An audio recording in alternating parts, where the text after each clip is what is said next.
Good morning, gremlins. It is the first day of Winterween for me. So Winterween is being hosted by Gabby Reeds, and it is taking place from January 10th to January 16th. But I am starting on the 9th and ending on the 15th, and there's a very good reason for that. So if you are new here, and you are new to the gremlin watchers of this channel, my wife Krista broke her left ring finger in December. The way she broke it, basically the hand is not really usable like at all. She can use like 3 fingers. She is supposed to get her pins out. That's what's bracing the finger. These like 2 pins in her hand have to come out on the 16th, and I will not be able to vlog that day really because I'm going with her during I'm taking like an extra break from work, and then making up time, and then it's gonna be a day. So I did not want to try and film on the 16th, so I just decided to bump everything up a day, so I can get the full week of Winterween. So I am prepped. I'm wearing this very cozy Ouija sweatshirt from Target. I got it on sale after Halloween was over, and I am about to make coffee using one of my favorite coffee mugs, but I haven't decided what to read. So what I'm gonna do is set up all my reads so I can see them next to my coffee machine, and I'm gonna make coffee and think on it. And you're allowed, even though I won't say this until way later, to say what you think I should read first. I already know one book I'm waiting to start, so we're just gonna see. I'm gonna get everything set up, I'm gonna look at it, I'm gonna pick based on looking at it. I have some thoughts, but I just haven't decided yet, and I feel like if maybe I look at them while coffee is in the mix, it will help. So let's get Winterween off to a fantastic start with my first read. Also, you'll get to see my full TBR before the video starts. So let me get that set up, and I'll be back so you can help me pick. Okay, these are the options. Also, if you hear weird sounds, there is an automated cat water fountain below us and makes a lot of noise. So we have Summer of Monsters by David Sodegren. It's his latest book. Then Her Majesty's Royal Coven, the audiobook by Juno Dawson. And then I have Guillotine, Horns, and House of Leaves. And I really don't know. I kind of want to do Guillotine because it's the shortest. And then I really need to start Horns. So House of Leaves, I'm reading tomorrow. I've already decided. Krista has like a super busy day tomorrow. I basically am going to just be hanging out at home for a while by myself. And I have to be up wildly early because she has physical therapy. So she has like a ridiculously long day. So House of Leaves I'm saving for tomorrow. So that leaves Horns and Guillotine. I'm gonna save Summer of Monsters for a nighttime read because it's on my Kindle and I can read it in the dark while everyone else is sleeping. So even though this is not my pick for read in the dark, just humorously, that's how I'm planning to get this in. I'm going to listen to Her Majesty's Royal Coven in the dark. That's normally what I wind up doing with the audiobook just because I want an audiobook. So that's my plan for that. I don't know if I'm in the mood for an audiobook yet. So I think I'm gonna go with Guillotine. I think. Guillotine, I can always start the audiobook today and then possibly start on Horns or Summer of the Monsters after, like, later in the evening. I have a little bit of time before work, so I can read a tiny bit of this, and then try and read some during lunch and stuff like that. So yeah, I think we're going with Guillotine. A cat is about to jump up and knock everything over. Hello, cat. All right, I'm gonna make this coffee in my gizmo mug, and start my day. So yeah, I gotta go though, because this guy is about to knock everything over. Just everything. He's gonna knock everything over. This is Binks, who is the star of the show. Don't climb on the oven. Okay, I really do have to go. Gonna make coffee, gonna get my books back upstairs. Oh, sorry. And then start the work day. Also, I have asthma, I may cough. It's a fun quirk of my version of asthma. And I'm also recovering from being sick still, so my cough is extra fun. Okay, I'm gonna go. What are you doing, sir? What are you doing? All right, I'm gonna go. He also wants attention. Hello, it is right at the start of my lunch break. I have freshly made coffee. I literally made it and then realized that I was going to lunch. So I have coffee in Gizmo and it's very warm and I am cold.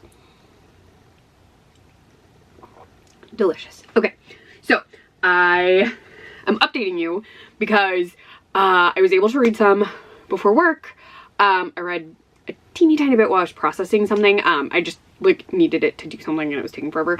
And I couldn't do anything else while I was waiting. So I have an update for Guillotine. So I have told you nothing. I told you I picked this one. I'm also using an Ahsoka Tano bookmark. So this is it's a lightsaber bookmark that I got during May last year. So yes, so this is Guillotine, which I didn't even skim this. Okay, I'm not going to read this whole thing because some of the description has not actually been brought up yet. So, that's so curious to me. I would kind of prefer, I know this happens with a lot of books, but admittedly, I either at this point prefer either going and not reading the blurb like at all, or I'll just read like the top like little bit so I don't get spoiled, because I feel like so many books, especially short books, get spoiled by the flap. So what I'm going to tell you is Des Lane is 21 years old. She is about to graduate from college. And the issue is that once she graduates, she will no longer have access to her dorm, her student meal plan, anything, because she doesn't have a job lined up. The issue is she's not from, for her, is she's not from like a wealthy family. She's not from a family that like has money so she can like take her time getting a position in the fashion industry, which is what she desperately wants to do. She decides, after a number of rejections, it sounds like, that she's going to take matters into her own hands. And she texts this guy named Patrick Ruskin, whose family is very tied to the fashion industry. So I'm gonna put this down so I can use my hands. So Patrick's mother is Marie, other names, Ruskin, and she is the like head editor, head creator, owner of this magazine called Nouveau, which is one of the, in this setup, one of the few still doing very well fashion magazines. So after a number of rejections that I've already mentioned, Des is like, well, he touched my butt at a bar and he forced me to give him his number. Like, he texted himself from her phone. And so she's like, I am gonna use this because I need this job. And you know what? I'm just gonna do what I need to do. So she's forcing herself to date this guy who is a sleaze bucket so she can get a contact with his mom and hopefully be able to show off her style. She creates pieces, she takes thrifted pieces and turns them into beautiful garments, and she like rescues, maybe not haute couture, but very nice pieces and brings them back to life so she can wear them and look fashion-y. So as you can tell, I don't know all the things. I'm wearing a Target sweatshirt. But she does manage to get invited to this Easter weekend at his family's private island, which is just called the Island. And once she gets there, everything is very weird. Just in general, these are very wealthy people that have a very established system for when they're on the island. So she shows up, her boyfriend, Patrick, who, gross, he's not telling her anything. She doesn't know there's a schedule. She doesn't really know what's going on. She just knows there are these people in pink and she has to sign an NDA. The people in pink are the workers on the island. They're not really allowed to interact with you unless they're helping you. You're not really supposed to fraternize with them. It's a whole creepy, messed up thing. So all I'm going to say, because I really don't want to spoil this so far, is she has arrived. Everything is very uncomfortable. She's just very uncomfortable with his family. There's these horrifying, massive horses. And there's a lot of talk of, like, your genetics or being part of the family bloodline and a lot of stuff on bloodline, which I think is going to get discussed even further now that I'm about halfway through. So, short book. It's counting for the novella prompt. Even though it's, like, 204, I feel like that's still in novella. It looks novella-y, so that's what we're going with. So yes, but things have taken a very murderous turn as it appears those on the island do not like their lives. And that's all I'm going to say. I'm not going to get into it any further. This does get compared to Glass Onion because it's on this like private island in like the middle of nowhere. So I do get that comparison. It is also very definitely giving me like Ready or Not, and also The Invitation. There are no vampires, but The Invitation vibes. So yes, I am enjoying it. I will say, I would say it's probably a slow burn for a lot of people if you're expecting stuff right away. I didn't get to anything until like the halfway point where it was like, boom, things have shifted. So for a novella, I feel like maybe that's a slow burn. I definitely am enjoying it. And I will say I'm enjoying it more than Bloom. So interestingly enough, have I said that already? Anyway, can you tell that I am hyper caffeinated and should probably not be trying to explain a book to you right now? This is my third cup of coffee. And I've had them very quickly. So I'm very caffeinated and like ping-ponging back and forth. So the Bloom, which has showed up on a number of people's best books of 2024 list, which I thought was very interesting, I listened to on audio and I unintentionally did not like it. I thought it was well, like, crafted. Like, the writing of it, the establishing of things was well done, but, and I knew this was going to come up. So in this book, Delilah S. Dawson mentions Hannibal, the television show. While I was listening, because I did do audio, to Bloom, I was like, I swear to God, this person has watched Hannibal or is like drawing from Hannibal, because in Bloom, Hannibal is kind of a spoiler already. There's a cannibal in Bloom, and what she did throughout the book is everyone is like, oh my God, her food is incredible. I've never had food like this before. It's so good. I love this food. And the problem is, as someone who has consumed cannibal content, that is like such a big trope where it's like everything tastes incredible and it's because you're eating people. So as soon as it kept happening, I was like, oh my good God, you're eating people. Come on, put it together, put it together. You're eating people, you're eating people, you're eating people. Come on. And it was bugging me because it was set in like our reality. So like the show Hannibal exists. The Hannibal franchise exists. Like so many things where in your brain, if you're like, oh, this tastes incredible, you would not want to think it. But I feel like if I ate something and the woman would not tell me how it was made, and then I got sick after eating a larger meal at someone's house, and I was like, that's weird. I've eaten all these foods before. I think in my brain, I'd be like, oh my God, you're a cannibal. Like, I just feel like it would ping for you. And the problem was it kept pinging for me and it wasn't pinging for the main character in Bloom. And I was like, ma'am, ma'am, ma'am. Like, I was just consistently like, I need you to use your brain. Come on, put it together, put it together, put it together.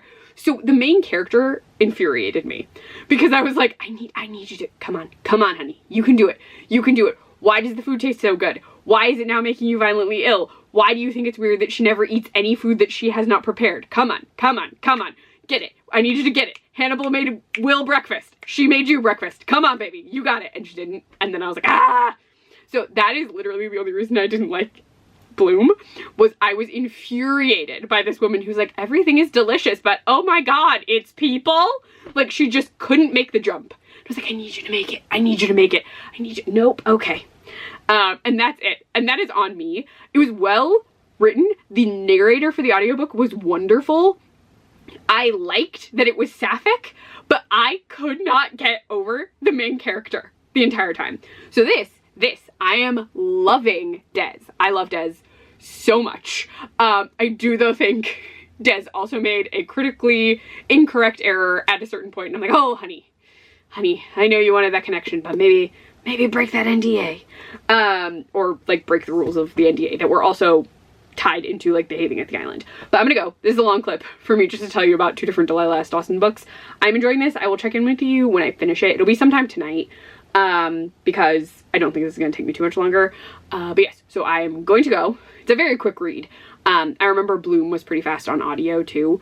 That I played it on 2x speed and it was pretty quick, and I'm reading this faster than I listen to an audiobook, so I can get through it at like super speedy pace, which is nice. I understand that's not something everyone can do. I just like, I'm in the zone. So when I've like picked it up to like read real quick, I can get through like a chapter in like not a lot of time.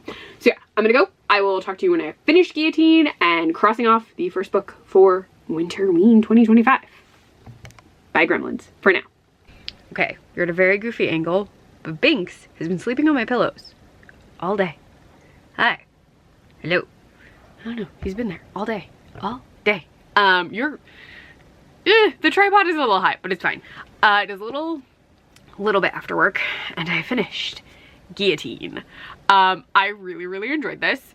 I do think at some point I will re-listen to Bloom, because now that I know it uses that trope, maybe I will enjoy it more. But this was so much fun. Very eat the rich, very, oh, the ending, so good. It reminded me of a few things. I'm not gonna tell you, I mentioned a couple already. It also very specifically reminded me of another movie, but I'm not gonna tell you what that one is. It just, like, it was so fun. And I just can't tell you anything. It's too short for me to tell you much. The writing is very good. I do think our main character does take a little bit to get to certain reveals. It just takes her a sec. And for a couple of them, I did beat her to the punch. But overall, very fun time. Love the big finale moment. And yeah, so the next book I will probably be reading is the Summer of the Monsters by David Sodergren, because it will be my reading at night book. I'll probably read a tiny bit before I go to bed. So, or no, it's my mystery thriller or horror thriller read. I don't know what I'm talking about right now. It is my horror thriller pick because it's a new horror that just came out. So I will probably start that a little bit tonight. Not like a lot to fill you in on anything. I'll give you a description of it when I've actually read a little, because I almost never read Sodergren book descriptions now. So I'm just gonna wait until I'm in it a little and I can give you like character names and a little bit of a description. So yeah, that'll be the next one. And I probably will not finish that. So it'll be started but not finished, because tomorrow is House of Leaves Day, because that is a chunk. I have read it before, so it's been a while. It's been like 8. It's at least 7 years. I think it's 6. I think it is 6 years that I've read it, like since I last read it. So I remember odds and ends of it. So I think the reread should just take me the day. So that's the Friday book, but I can't really read that at night. I can't really read it around the dogs in bed because it's such a hefty book. So I will probably read a little in the morning of that one. And if you don't know House of Leaves, it's a very well-known book. It's the size of a college textbook, and it is about a house that is possibly not what it seems. And I don't really know what else to tell you about it besides that it's this house with this bizarre history. The book is sort of an experience on its own because it has you do some curious things while you read. I also believe it says like it's been a minute. I could swear that you're supposed to like fold things or underline things. Like, it tells you to do some things that I did not do because I didn't want to screw up my copy.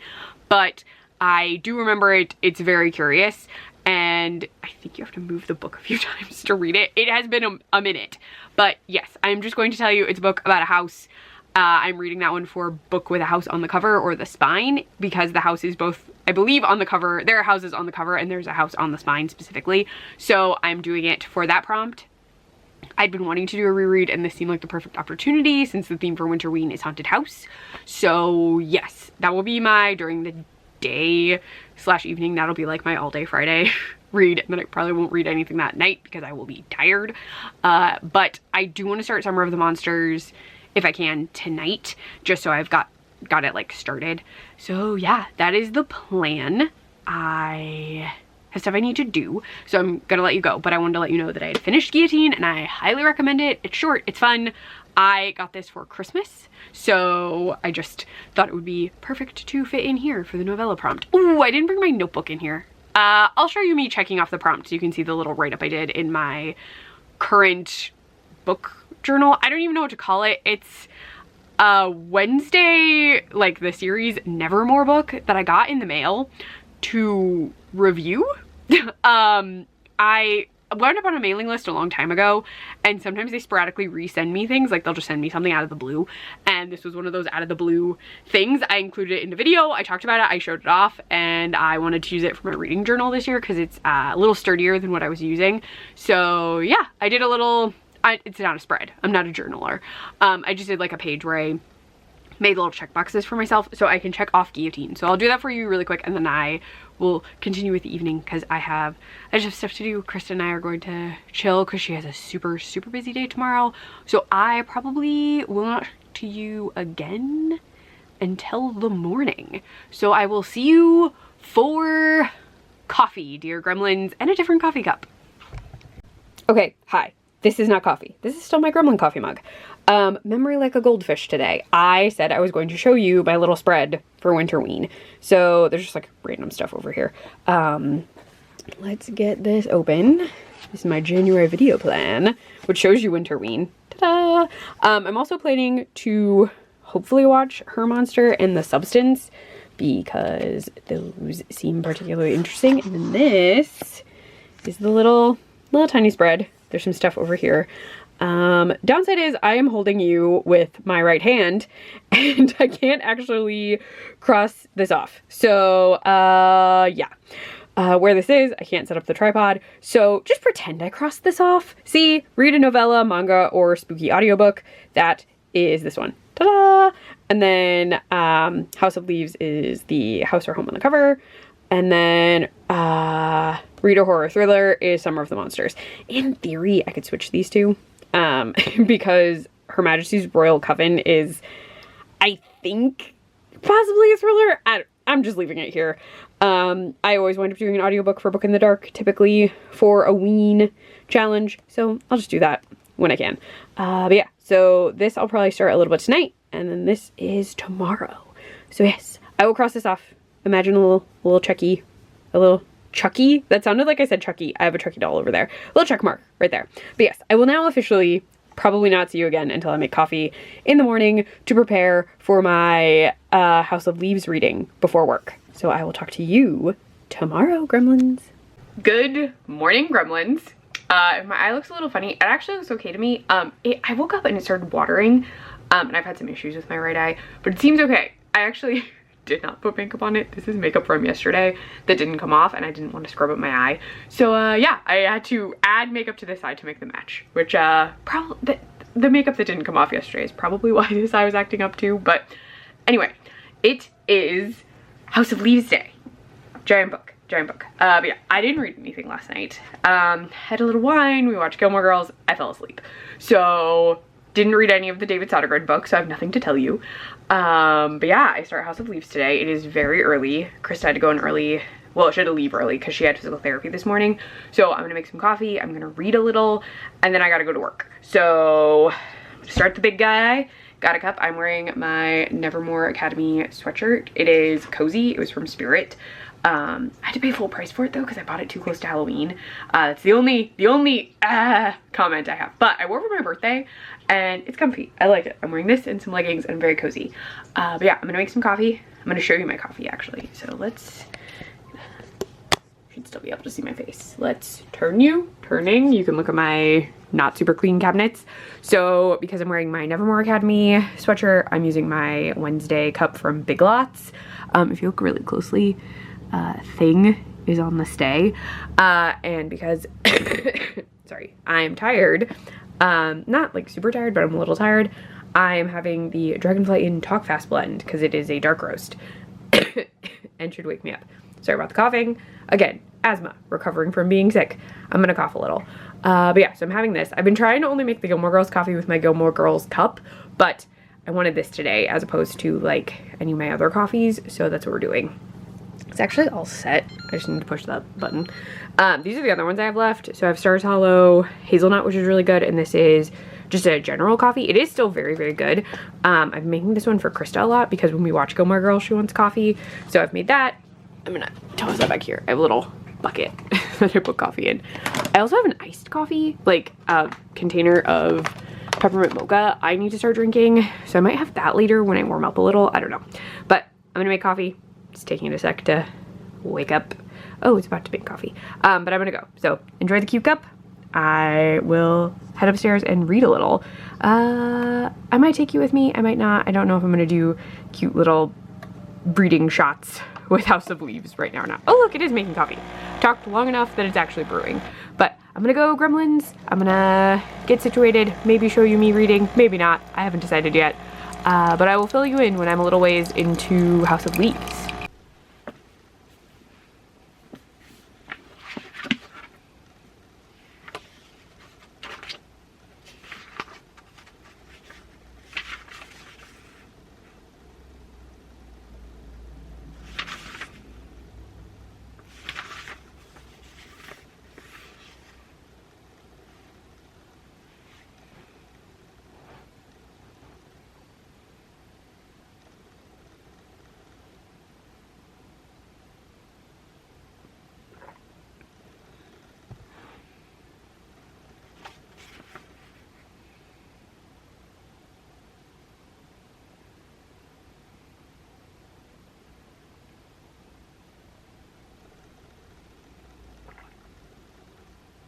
Hi, I know I haven't been reading long, but I feel like one of the things he says he took to sleep, I didn't think worked to help you sleep. I'm not gonna say what it is because I think I get in trouble, but still, there are certain things you, I thought that was supposed to keep you awake.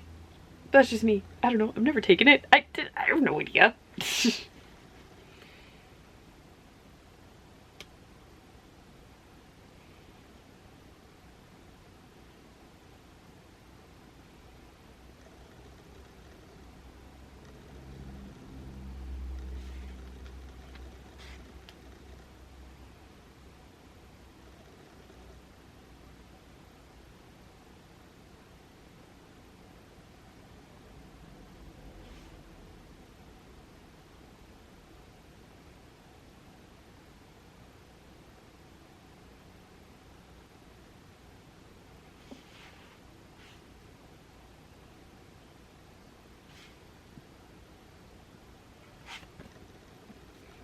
Okay, I know I didn't read very much, but I just realized I don't know where my bookmark went. I had a bookmark in here, and it's gone.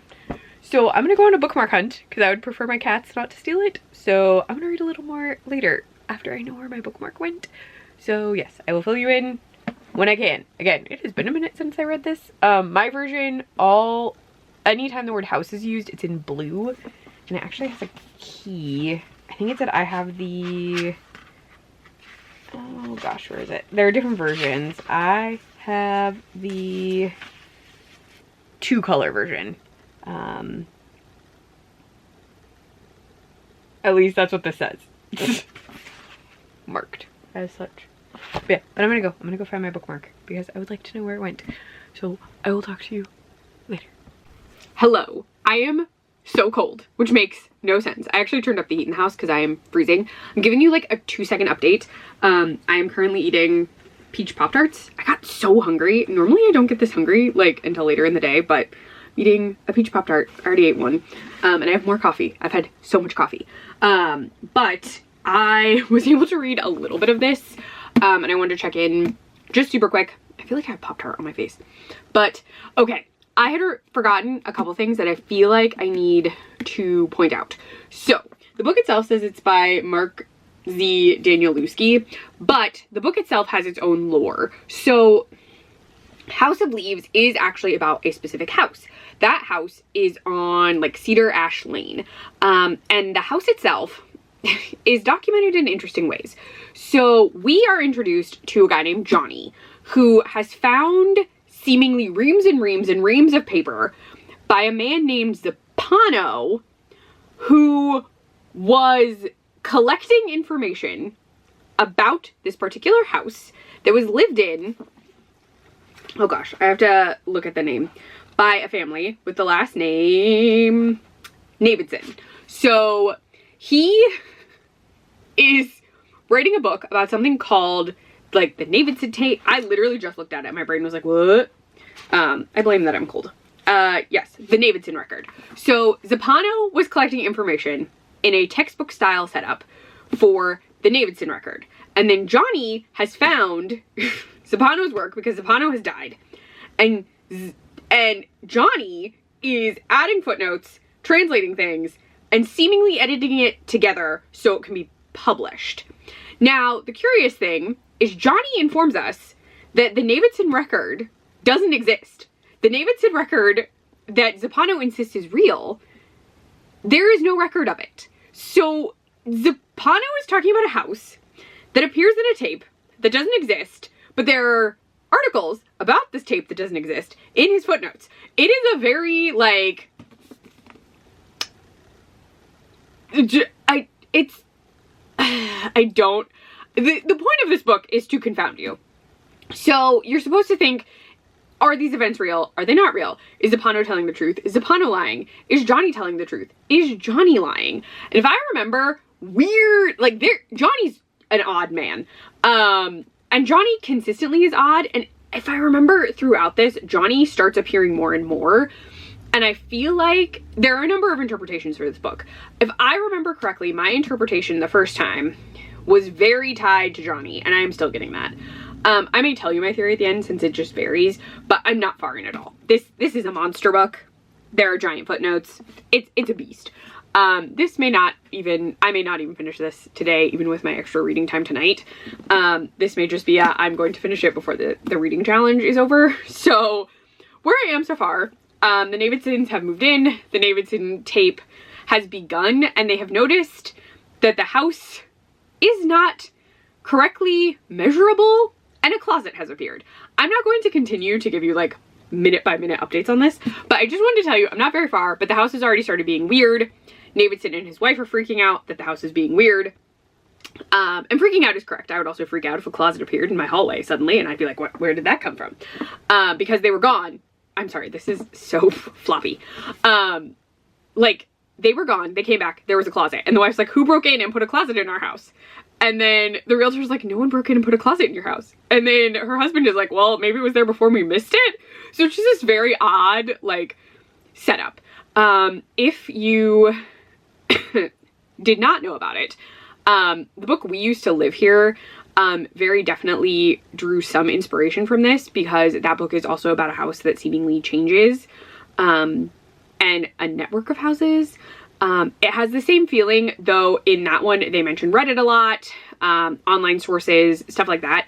This book is set around the 90s, so the internet is not readily available, and a lot of it is like, oh, it was on VHS tapes. Then those VHS tapes went missing.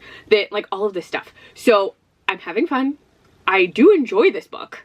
I just remember it taking a very long time to read. And the last time I read this, I did manage to read it in a day, but I had a great deal more time in that day that was available to me, and I basically just like sat at a desk and was reading this entire book. Like, just read basically nonstop for a day. So that's not happening today, because, you know, I have work and things I must do.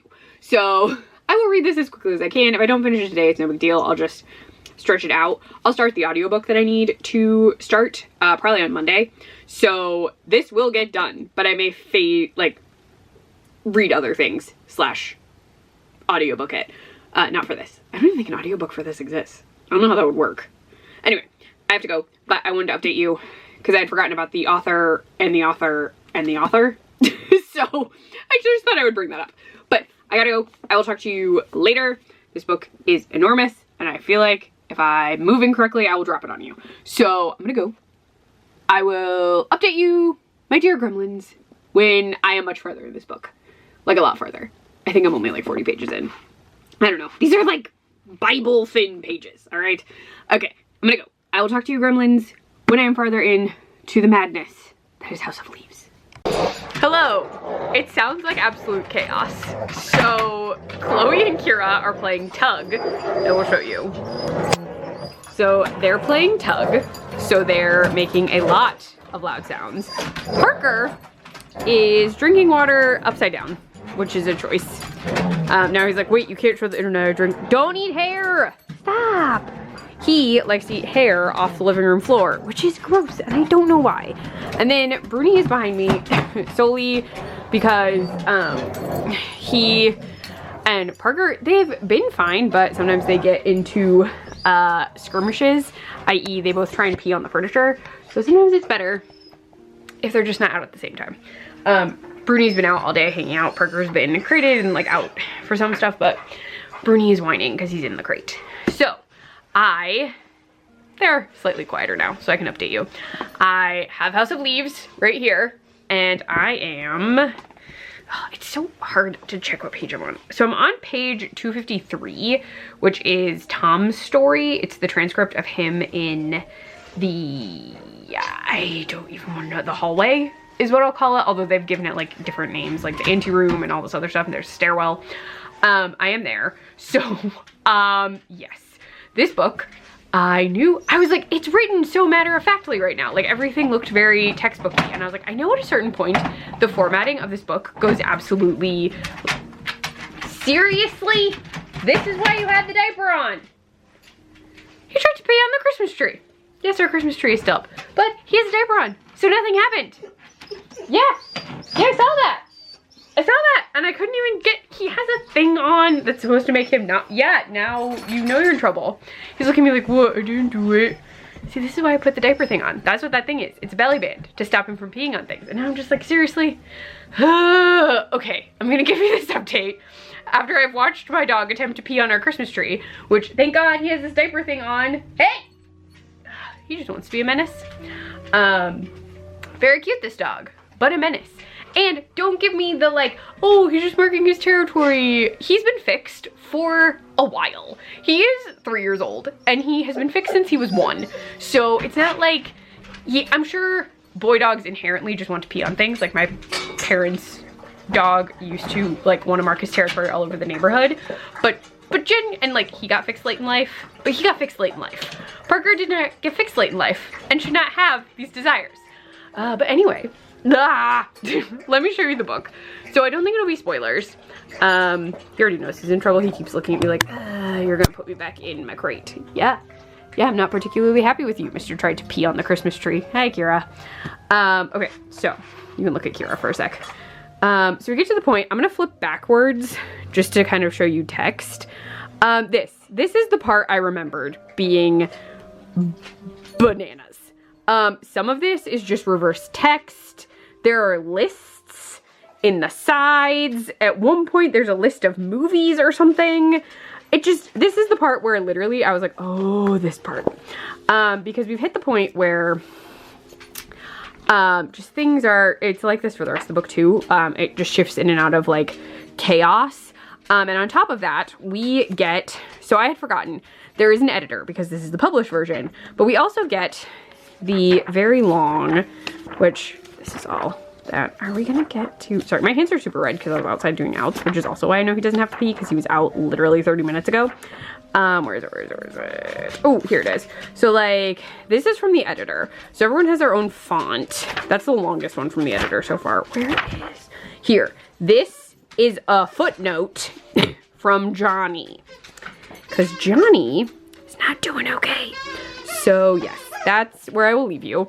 But I feel pretty proud of myself because excluding the very intense, oh my God, index. My brain was like, words, you've been looking at a lot of words today. My work day was also super hectic. So like, it was just a day. Oh gosh, I can't even hold this. Look at my coffee cup, please. So the index starts on, it may not focus, 663. So I just have to get to 662 and there are a lot of pictures once we get that far. But yeah, so I'm gonna read a little and watch. We'll have Jan's video on because I haven't watched it yet, which means I'll probably watch it again later. But this is where we are. I'm gonna flip this back to me. Crazies. Hi, I made more coffee. Had way too much coffee. Oh, I did not show you this. Hold on, I'm taking a sip. I'm freezing. These are the chaotic things that happened today. One, a bunch of people were out. That one like called in sick, one person wasn't on the schedule. It was a whole thing. So I had to do different work today, so it was busy. On top of that, Krista called me and was like, hey, I got a call from the water company. And I was thinking like, oh God, like, is something wrong? Are they shutting off service? Like, did we miss a bill? No. They called because they come out and read your meter and then they make your new bill. We don't get a bill until the end of the month, but I guess it's not, whatever days it's determined on, I don't understand, because I tried to figure that out and I can't. But I know we don't get the bill till the end of the month, like the final day of the month. And apparently something in our house has been running, and we're very sure it's our upstairs toilet. And it basically doubled our water bill, which sucks a lot. Now, we had an issue with our downstairs toilet where it was running consistently for a couple of days and we didn't notice, and then we changed it's called the flapper.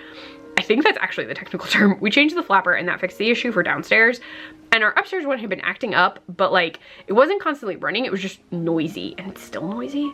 But we bought a flapper for it and we hadn't switched it. And I'm arguing the fact that we did not do this because I was gonna do it around when Krista broke her hand, and then it just like flew out of my brain. So Krista called and was like, they say it keeps running, and they just want us to check because they can tell, like, based on the usage, it's that something is running. They told her they didn't think it was like a cracked pipe or something. And like, there's nothing, like, our basement doesn't have water in it. There's no water visible in our front yard. It's really cold, but you would still see water if like a pipe leading into the house was broken. So I was like, okay, that makes sense. So I changed the flapper myself.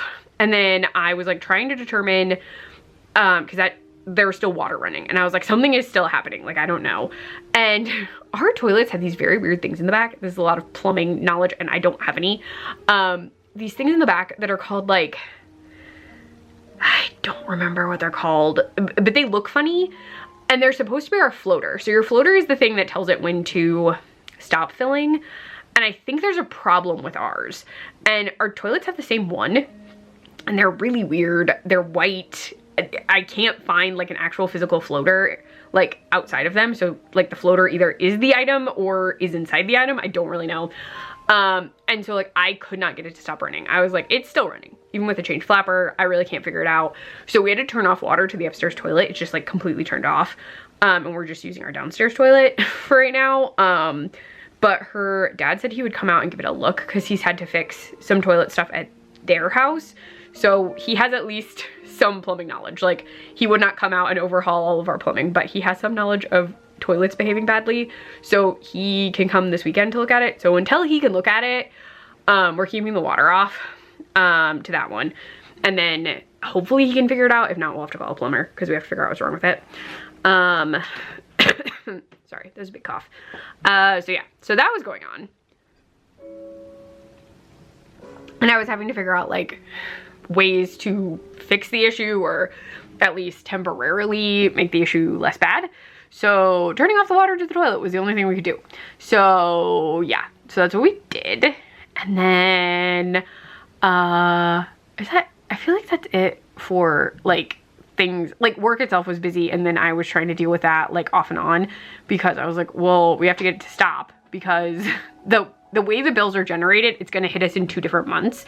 So they're trying to like make it, they're trying to give us a heads up so it's less bad on the second bill because we didn't know it was an issue. So based on how they generate things, I think some of it would still touch on to the next bill, but I don't know.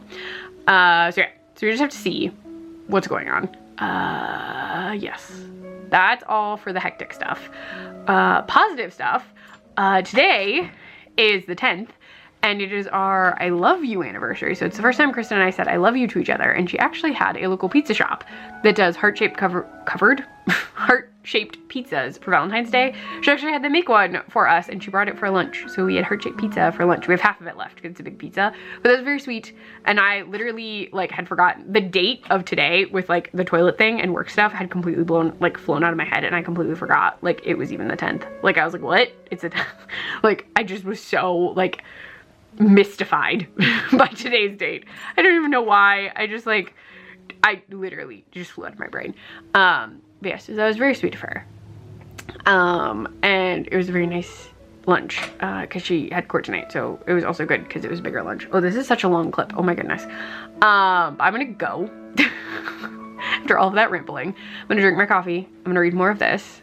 I'm still annoyed that he tried to pee on the tree. I'm glad I put the belly band on because normally he just like comes out, and I don't always do it, and yeah, so I'm glad I put it on him. Anyway, I will talk to you. I'll probably show you me reading for a little, possibly, but I'm gonna go officially for the talking part Gremlins, and I really don't think I will talk to you until tomorrow. We have to run one errand. Conceivably, Krista's dad may be coming over. And that's it for tomorrow, I think. So I should be able to read. But yeah, I think that's it. I think that's all the things. All right, I'm gonna go. I will talk to you tomorrow, Gremlins.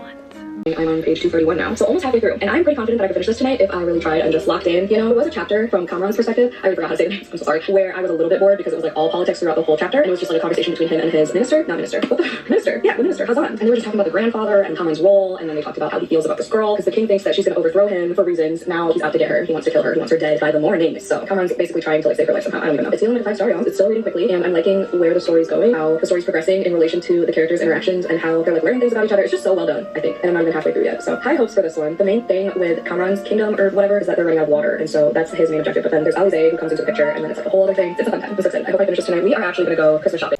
Hello. Oh, my makeup looks insane. I just look very smudgy. I'm not dealing with it. Krista got called back to court. We were in the middle of watching the Gilmore Girls episode where Lane gets married. Actually, we were almost to the end, and she got a call and she had to go back. So it's pretty late. So my hair is doing its own thing. Just please ignore the chaos that is my very being, Gremlins. So I did final outs for the dogs. The girls are up here. So we have the girls sleep up here. Parker gets grumpy at night, so he can't watch TV upstairs because he barks at it the whole time. So he sleeps downstairs, and then Bruni also sleeps downstairs to keep an eye on him. But Parker is crated for the night, and Bruni sleeps on our giant couch. And they're fine with that. That is the system we have. So we did outs, and Krista had to leave. I just thought I would fill you in. I finished the Tom's transcript section of House of Leaves, and I felt like I should explain why I was making faces. So I started recording because we got to a point where I was reading a very, very, very long footnote from Johnny Truant, and I think I'm saying that right. I hope so. It's Johnny, the guy who has compiled all this to take to an editor. And I just, like, I had pushed this all out of my mind. So in my mind, all that I remembered from this is that there's the, is it Navidson? Yeah, Navidson. The Navidson record. I remembered that relatively well. Because like my favorite part of the book is like the exploring of this house. If you haven't read it and you've read House of Leaves, or if you've read episode 13 and haven't read House of Leaves, it's like a vice versa kind of thing. Episode 13 reminds me of House of Leaves. House of Leaves reminds me of episode 13. Same for why can't I remember the name of it? Oh my gosh. We Used to Live Here, which is very intentional. We Used to Live Here is a closer connection, I would say, but I would still recommend episode 13 if you have read House of Leaves and want something similar. But okay, Johnny, I had completely pushed out of my mind, has a lot of problems. Those are brought up very early. He is the person who I was like, he's talking about a thing you take, and he's like, I took it to sleep, and I'm like, you don't take that to sleep. That's a stay awake kind of party drug. He literally detailed roughly a month of sexual exploits. And there have been numerous, like, sexual, that's a cat. There are cats running around. Numerous conquests, let's say, that Johnny has had. And I do not care about them at all. Like, I feel as though the more I remember Johnny, the more I'm getting that possibly Johnny has swapped one addiction for another. So he does discuss having taken numerous drugs. He consistently talks about consuming alcohol, and we've also gotten consistent sexual encounters with women, and it almost feels like now that he's stopped taking drugs, he's focused on like hooking up with women to possibly like replace his drug usage. And I'm just like, I feel like Johnny just has an addictive personality, and I'm stuck contending with parts of it that I do not care about. Like, I don't care what's going on with the stuff that comes out of you and what the women you meet with do with it. I don't care. I also really don't want his thoughts on women. Now again, this book is by a man. It does not, ultimately, the book is by a man who has created certain characters. And you can tell it's written by a guy. Like, you can. I apparently pushed all of that out of my brain. And only remember the Davidson tapes. Because I also remember the wife, like reading about her. I was like, oh, I remember the wife. I remember the husband. I remember the children. I remembered bits and pieces of this in a sort of, like, I'm reading it now and it's familiar.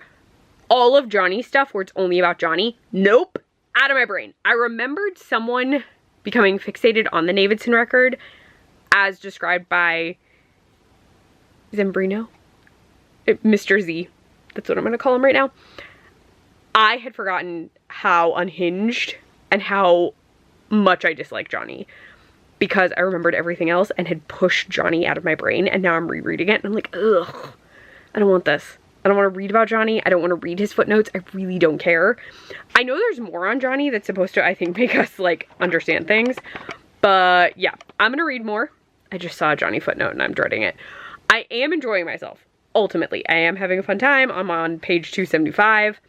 I have had a little red wine.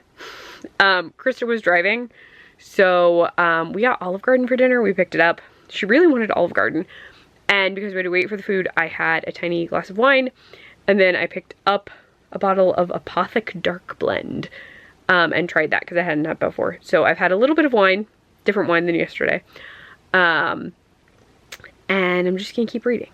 But yeah, I'm not looking forward to any more of Johnny. So I'm gonna go. I'm not gonna check in with you until tomorrow. But I just like, there was just too much Johnny and I was like, I don't want this anymore. I just do not care. I don't care. I don't care about the list of women. I don't care about what he did with that list of women. I just don't care. Sorry. I'm gonna go. My asthma / this cough gets worse at night. Still recovering from the flu. I'm fine overall. It's just the cough won't go away, and it's post-viral cough, which means it's gonna take forever. But I'm gonna go. I'm gonna read more of House of Leaves while I hang out with the girls. I'll probably toss on some YouTube or something. But I will go. I will officially talk to you in the morning. So yes. Goodbye for now, my dear gremlins. Hello. I was in this exact same angle yesterday when I checked in with you before I went to bed. My hat is slightly crooked. But we've been running errands all day. It is 3:30. We finally ate food. And have had, well, we grabbed coffee too. Wearing a very fun Salem shirt with a cat on it. Krista's dad came by this morning to check on our toilet. And while I greatly appreciate him coming by, all he did was the same stuff I did yesterday. So the toilet is still an issue. So I'm gonna have to mess with it again because yeah, I need to like scrub part of it with a toothbrush I just bought, and then I may have to replace the intake valve, so we'll see how that goes.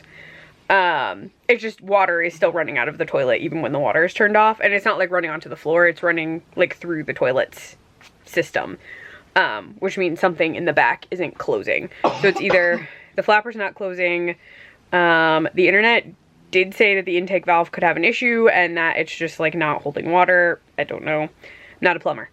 The issue is if we can't fix it, then we have to get a new toilet. So yes, we have another toilet. We have another bathroom. It's downstairs. I already mentioned that. But we're going to relax a little and then I'm going to deal with that because we really can't have Krista doing anything with it because of the pins in her left hand, and you can't really do anything one-handed with a toilet. So yeah, so I'll be doing that later. Yeah, we grocery shopped. We needed groceries. I wanted to get a toothbrush to see if that would help. Krista's coughing a lot. She's still eating Chipotle. I ate really fast. What else?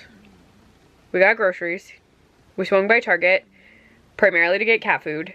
And they didn't have cat food because our Walmart was out of the cat food we needed.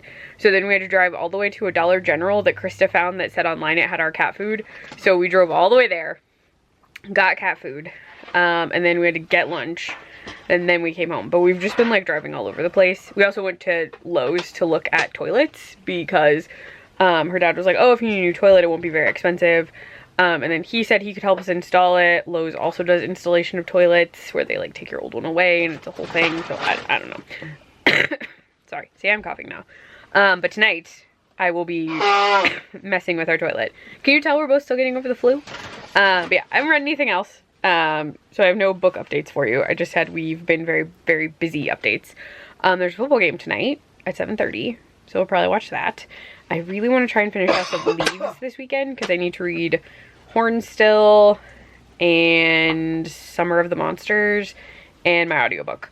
So yes, so I would like to finish House of Leaves, but I'm gonna go because Krista is coughing a bunch and we're gonna try and rest, and I have to go turn off her light because it's on the other side of the room and she can't reach it with her hand. But yeah, so I'm gonna go. I just wanted to give you an update as to why I hadn't really updated you. It's because we've been running all over the place, and yeah, so it's been a very busy day. I will talk to you at some point later today, Gremlins, when I have something to tell you. Possibly about the toilet, who knows? I did not anticipate there being toilet related content in this video, but I'm gonna go. I'll talk to you in a little bit. Hello, Gremlins. You're going to hear my oven because I am making us lunch. So it is Sunday. I have done a teeny, like the teeniest amount of reading. So today was the day for the Instagram prompts, which I'm not really following. Not intentionally, I was just too busy to do the book spine one. So I did the first one, which was your TBR. I did that. Then the next prompt was make like a black and orange book spine thing. I just did not have the time. We were running errands all day yesterday, which I already told you about, so I didn't wind up doing it. But today's was your reading routine. So I did like a sort of video, like a little reel for Instagram, but I really just got coffee in this very cute cup that Krista got me for Halloween. She designed it, it's very cute. I got coffee, and then I got in bed and then like pulled out my book. I didn't really read that much. I read a little bit like as the morning progressed, but like maybe 10 pages. So that I just included bits of that. It was mostly House of Leaves and the cats, because I like laid the book on the bed, but then Salem was in my spot, and then Goose was playing with my bookmark, and the boys were sleeping next to each other, so I put the book next to them. It's all just cats and a book. I'm currently making potato skins because it's now lunchtime, so I'm doing that. Krista wanted potato skins.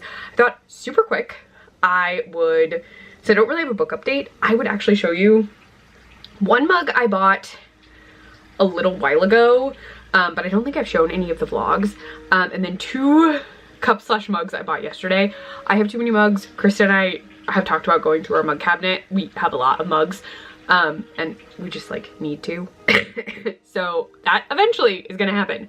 But I got 2 matching mugs. So a few weeks ago, I got this mug. This is the Bride of Chucky Tiffany mug from Walmart. It says romance is dead, and then this is, I really wanted this last year and it sold out at all of our Walmarts too fast, and it was back this year, so I got it.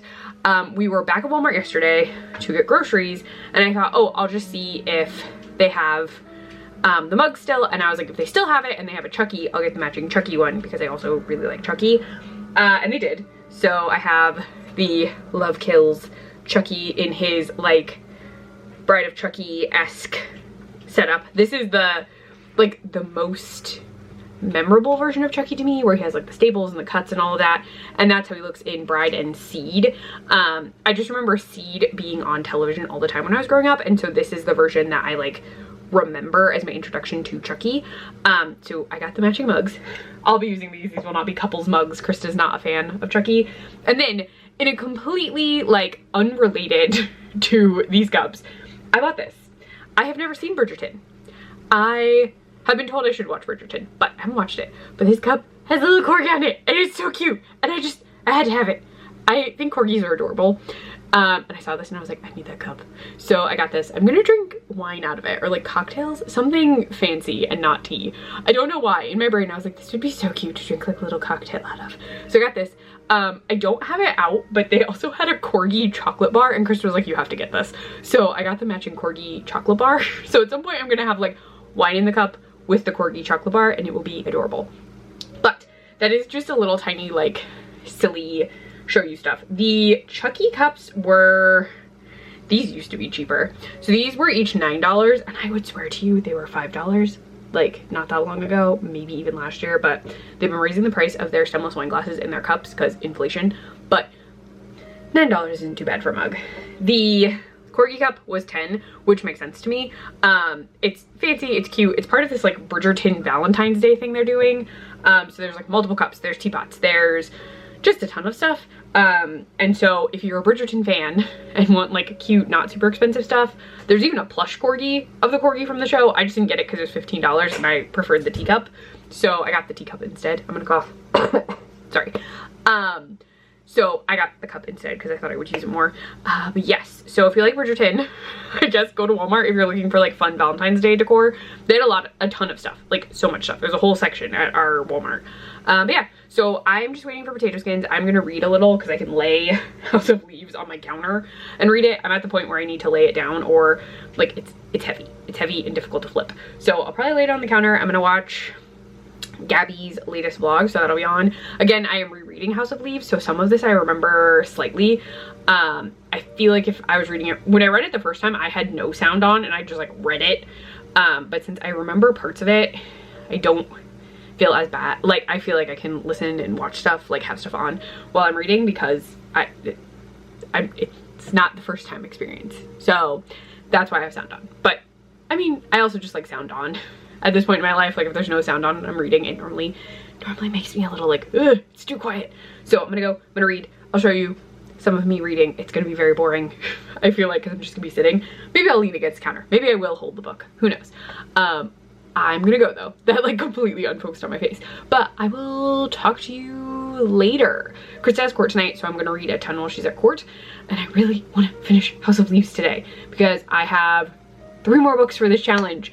And I'm only doing this challenge until the 15th. So I really, really, really need to get a move on. So I will talk to you later, my dear gremlins, with a book update, hopefully.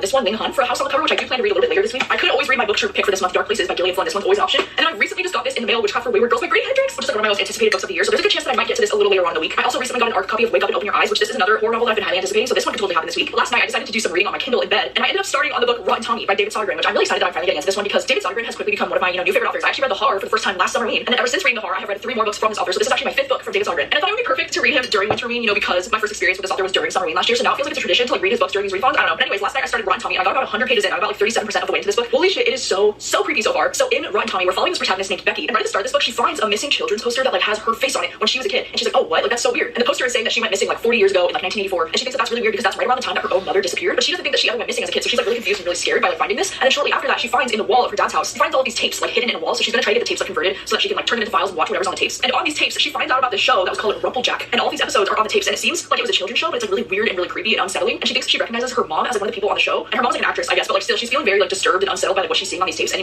Becky's kind of in a hard situation because she's not very close with her sister. Like her and her sister just don't have the best relationship, and then her dad has dementia, so he's pretty like unreliable when it comes to like helping her remember these things and figure out like what's going on. And her husband is also like a complete controlling douchebag, so like, she doesn't really have anybody in her life to talk about these things with. One of the big things though about this show is that there's this character named Rotten Tommy, and they're like, we don't say his name, you don't say his name, or you like wake him from the dead basically. Oh my gosh, dude, the way that this thing like Rotten Tommy has been described so far has been so scary. Like I do think this is one of the rare times that the book has actually gotten to me a little bit psychologically like, in my head, because after reading 100 pages of this before bed last night, I was like kind of scared to like step out into the hallway and go to the bathroom in the middle of the night. Like I was a little on edge. Okay, it doesn't always happen to me with like reading horror books before bed. Like it does take something special to actually like scare me, and like maybe did I have a nightmare last night because of this book? It's a possibility. So I think we're off to a great start with Winterween. Like I have really strong feelings about Rotten Tommy. Like this one could be a new favorite for me. It's kind of reminding me of Knock Knock Open Wide, which is a horror book that I just read in 2024 that I absolutely love. Like there's something about the children's show thing that's like so eerie and so weird and really creepy, and it has like a similar vibe where it's like people don't really remember it, or like there's no trace of it. Okay, hi. I had to pause Gabby, and then I just like restarted the clip. I totally mouthed this, but I said I heart Rotten Tommy. Gabby is currently reading what is my favorite David Sodergren book so far, Rotten Tommy. It was in my top 13 books for 2024. It is creepy as hell. The main character is incredible. She is a delight. She is wonderful. I adore her. Though, fun fact, I would almost say that I think she would get along with the character from House of Good Bones by T. Kingfisher. Just, I don't know, I feel like they would get along. But I love Rotten Tommy. If you want a super creepy Sodergren book that also includes Jason Statham references, a pug puppet that eats sausages, and a truly murderous bad guy who really, can we call him a bad guy? I'm not gonna get into this, it'll spoil things, but it's incredible, and you should read Rotten Tommy because it's literally my favorite Sodergren so far, even though I'm reading Summer of the Monsters, so maybe that'll beat it out for favorite Sodergren. But my absolute favorite Sodergren, Rotten Tommy. It's my favorite forever so far. Like I love it. I'm gonna go now. I have to, oh, food is almost done. So I do actually have to go. I also just got to a really creepy part in House of Leaves. So yeah, I'm gonna go. But you should read Rotten Tommy. I'm telling you, you should read Rotten Tommy. Okay, bye, bye, bye, bye. I gotta put potato skins on plates. Hello. I decided to make coffee. There we go, it's actually focusing. And Salem, right here, she loves to sit on my back while I'm making coffee. And so she hopped on up. My coffee just finished. Hi, yes, you're the star of the video. She's about to get down, I think. She's like, I'm not as comfy now. But yes, so I'm gonna read. Krista just headed to court, so I'm gonna get set up at the Nook with my cup of coffee and some booktube and continue reading. Oh, he's about to jump on the fridge. But I'm gonna start reading. So I'll show you a little bit of my setup. So yeah, I just thought I would start while I have this cat on me. Oh look, he is on top of the fridge. All right, I'm gonna go. I need to get her to come down because she's not gonna want to sit on me like this in the living room. So yeah, let's get to reading. Ma'am. So Salem had refused to get off my back. She may be getting off my back now because Binks showed up and she was bopping him in the head and Chloe is whining at her. Kira is grumbling at Chloe and Chloe is grumbling at Salem. There we go. Oh my gosh. Ooh, there are lots of little kitty feet in me. Okay, this is my setup. You'll also get to see some puppies.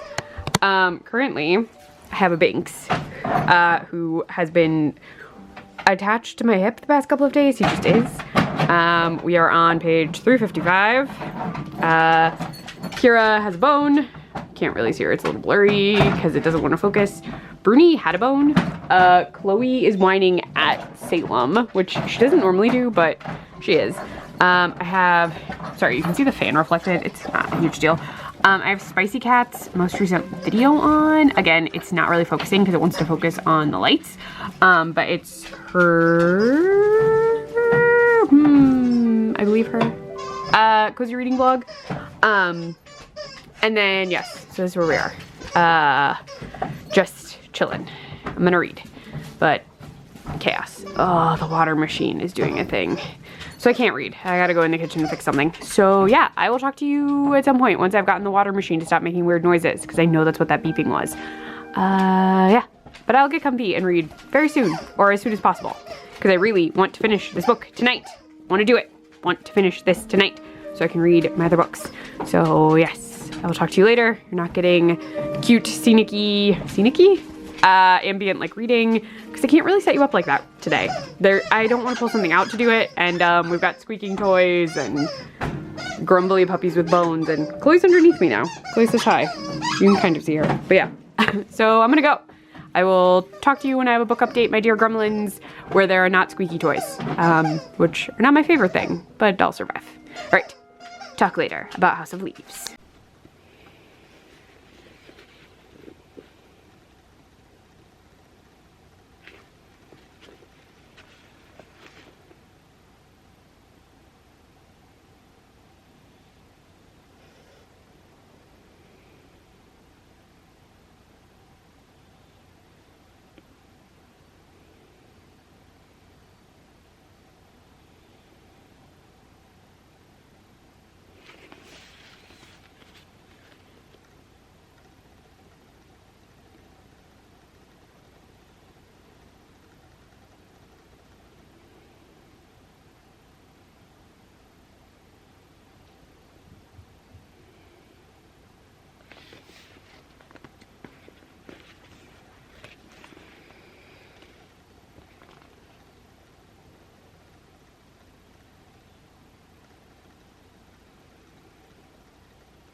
Good morning. It's very loud in the kitchen this morning because the cat's water fountain thing is being just extra noisy.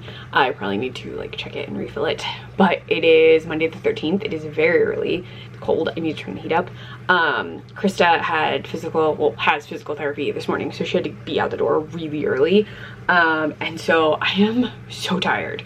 And I say this because the last clip you saw was me reading this behemoth in the dark, because I wanted to finish it. And by God, I finished it, gremlins. It's done. I finished it. I did it. Also now I can technically count it for 2 prompts if need be. So if I don't get to Her Majesty's Royal Coven, the audiobook, this will count for my book in the dark. And also for book with a house on the cover, because it's on the spine. So like there's houses here, and then there's also, is there a house? Technically the house is on this like inner cover. That's like a depiction of the house, but I did finish it. So we get the final like expedition where Navidson goes into the hallway alone, and then seemingly everything starts to disappear around him, to an outside viewer, I suppose. So yes, so we got that, and during that section of exploration, the text does this like upside down sometimes, in corners, in little boxes. It's like all over the page. You have to move the book all around, which is what I was doing. So I got to that part, and then once you finish the Navidson section, it gets into a big section from Johnny, so you get more from Johnny, and then you get some background info on Johnny. The key element of this is Johnny is an unreliable narrator. Truant is not his actual last name. While you're reading, that becomes apparent, and Johnny lies to you. He has sections where he has made up stories and he tells you, oh, I lied to you. So like he could be lying at any point.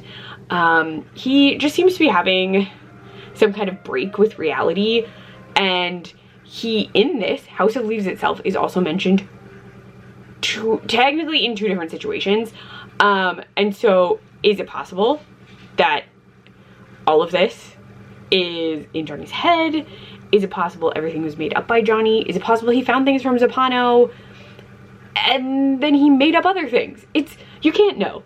All you can know is that Johnny is unreliable, and as the Navidson record does not exist seemingly outside of this book, then did Zappano make that up?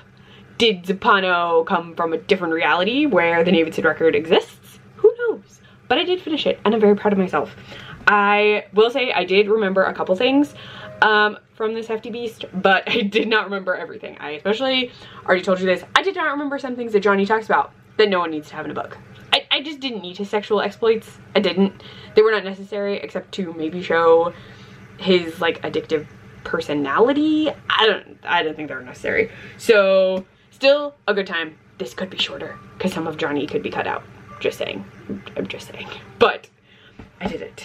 The reread was accomplished. So next book I'm reading is Joe Hill's Horns. So I have seen the movie for this a very long time ago because Daniel Radcliffe plays Ignatius, who is the lead, Ig. What I will tell you is, at first Ig thought the horns were a hallucination, the product of a mind damaged by rage and grief. He had spent the last year in a lonely private purgatory following the death of his beloved Marion Williams. I'm not gonna say that because I think that gets you pinged, like you get in trouble. Horrible things happened to Marin and she's dead. A mental breakdown would have been the most natural thing in the world, but there was nothing natural about the horns, which were all too real. That's all I'm going to say. I do vaguely remember Daniel Radcliffe with horns, but it's been probably 9 years since I saw the movie, I think. It's been a really long time.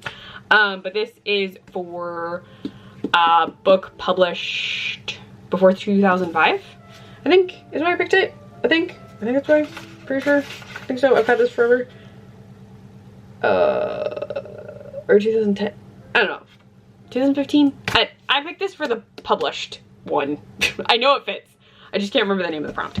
But I'm gonna make coffee. I'm gonna show you my coffee. I'm wearing a very fun jack-o'-lantern shirt. You're gonna close on my face real awkwardly, and then you're gonna look. Book. You looked at cabinets that probably need to clean. Books, oven. All right. Ta-da! I'm making coffee. So yes, I know this is not a particularly Halloween-y cup, but we are almost done with our watch of Gilmore Girls. Hit the button. So I'm having Dragonfly Inn Talk Fast blend because it's dark roast and has double the caffeine. But we like have 5 episodes of Gilmore Girls left because we've already watched Year in the Life. And I'm baffled by this fact because we did not, like, we started it at like Christmas time and we are almost done. And I don't know what we're going to do after. Except we do need to watch Kite Man before Harley Quinn comes out on the 16th, the new season, because I think it's going to mention stuff from Kite Man and we didn't watch it because I didn't feel like it. So now we have to watch it. But yeah, so I'm gonna drink this coffee. I already had to get set up for work, but I came down to make coffee. And then I, during my lunch break, need to upload all the footage from my other SD card because it actually died. Like, it filled up all the way while I was reading the House of Leaves stuff in the dark. So yeah, so we're on a new SD card, which is fine. But I need to get that footage uploaded so it's prepped and ready for editing because I'm ending this on the 15th because the 16th is a work day plus pin removal and just like very busy. So yeah, I'm gonna go. Yes, I did show you a cup of coffee being like completely filled up. This coffee is very good. All the coffee has been good. The diner blend is good. The Christmas blends were good. The hazelnut is good, and I don't really drink hazelnut coffee. But I'm gonna go. I'm gonna read those books over there. Well, this book right here. And also take a fun photo because I have horns. If you did not see my Christmas stuff, I have like Krampus horns, and I'm gonna take a photo with this book and those horns at some point. But I need to go. So I will talk to you later, gremlins, when I have a book update for you. Hello. Okay, work has been over for a little bit, but you're set up in here because this is just where my stuff is. I was charging my battery, so it was just easier to pop you in, set you up over here. So that's what we're going with. I have finished book 3, Horns by Joe Hill. Okay, I'm gonna tell you, I very vaguely remember this movie. I think I already mentioned that, but I did not read this. I, again, only watched it long ago because Daniel Radcliffe was in it. And I remember thinking it was fine. I have not watched it again, which definitely means I was not wowed. So yeah, and I think I own it too, because I think the only way I could see it is if I bought it. So it's probably in a DVD binder downstairs. That doesn't really matter. So I kind of told you the description of this. I really dislike that we set up in the premise what happened to Marin. I feel like you could just say Marin was killed. I am sure they mention the other thing that happens to Marin in the movie too, but I don't like that it's in the description. I just don't. That's a me thing. So I have read Nosferatu.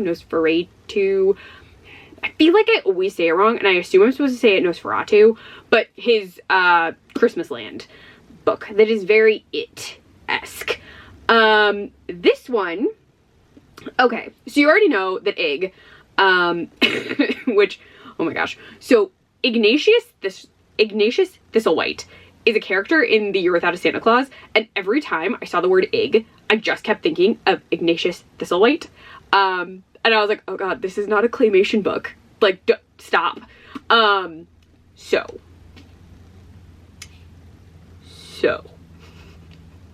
I didn't like this. I will say I breezed through parts of it. By breezed through, I mean I skimmed a little. Not a ton. So what Hill does in this is he starts it as I remember the movie starting. Ig wakes up, has these like protrusions on his forehead, and he's like, what the hell? And I'm using hell intentionally. And then what he learns is that with these horns, he can like get people to tell him, like people are just like telling him their deepest, darkest thoughts. And then like if he touches them, he can like see their memories and see into their mind, which comes into play later. And his transformation, he is very sure ties to the death of Marin.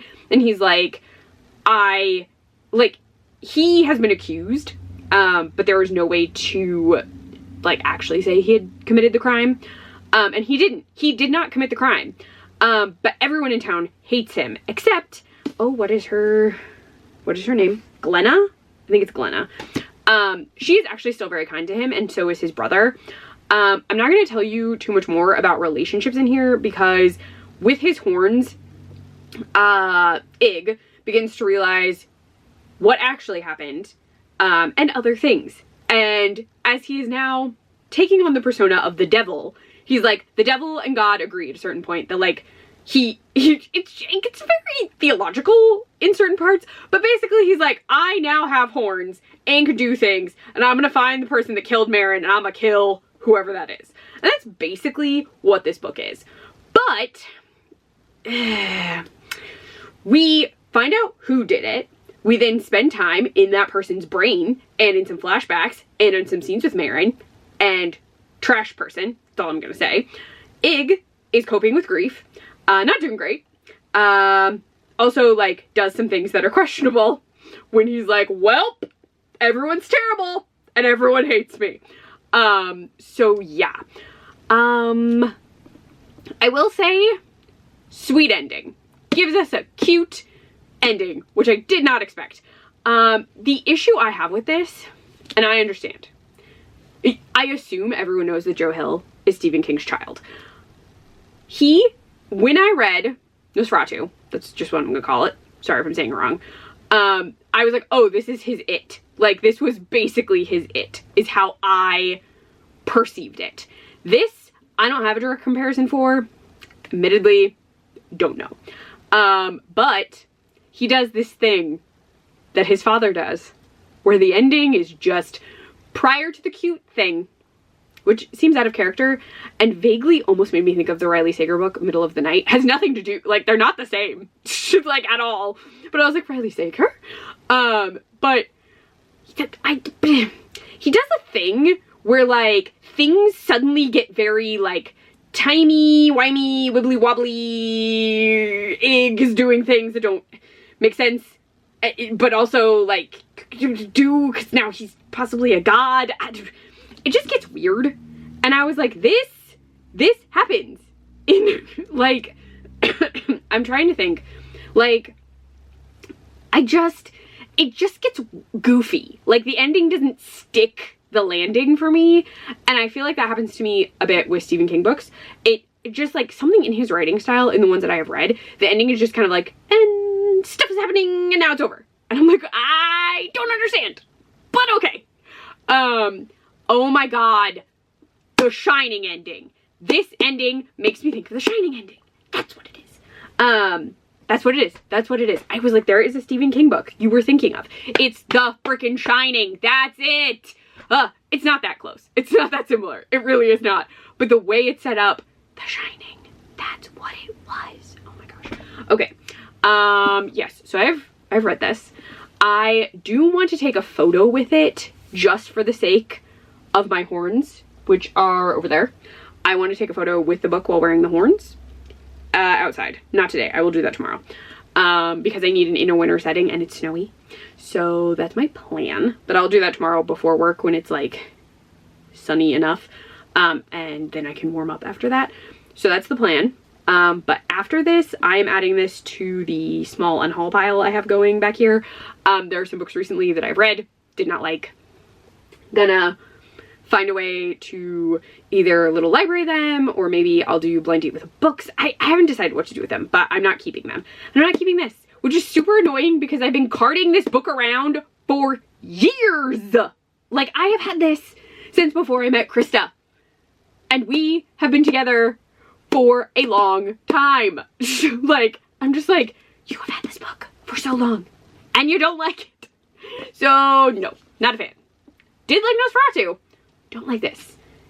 Does make me not want to read Heart-Shaped Box, which is not his fault. But I'm just like, I don't want to read it. So yeah, so that's where we are. But that was for, I did check, book published before 2020. This was published in like 2009? 10. It's copyright 2010.